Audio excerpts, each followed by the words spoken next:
তো আজকে কথা বলবো খাঁকি দ্য বেঙ্গল চ্যাপ্টার নিয়ে আরও একটা নতুন আপডেট। নীরজ পান্ডের আগামী সিরিজ খাঁকি দ্য বেঙ্গল চ্যাপ্টার। আর এই সিরিজে দেখা যাবে অনেকগুলো বাঙালি অভিনেতাকে।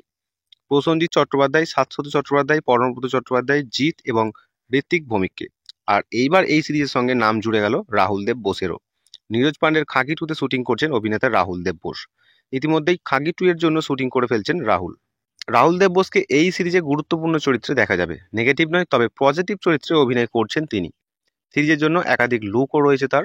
যদিও বাংলা টেলিভিশনের দর্শকরা রাহুলকে বেশিরভাগ ক্ষেত্রে খলনায়ক হিসেবে দেখেছেন, এই সিরিজে খলনায়কের ভূমিকায় অভিনয় করবেন টলিউডের বুমবাদা অর্থাৎ প্রসেনজিৎ চট্টোপাধ্যায়। সিরিজে দেখা যাবে টলিউডের আর এক সুপারস্টার জিতকে। যদিও রাহুলকে জিৎ কিংবা প্রসেনজিৎ কারোর সঙ্গে দেখা যাবে না। তবে শুধু অভিনেতারাও নয়, এই সিরিজের গল্পে একটা বড় অংশ রয়েছে বাংলা।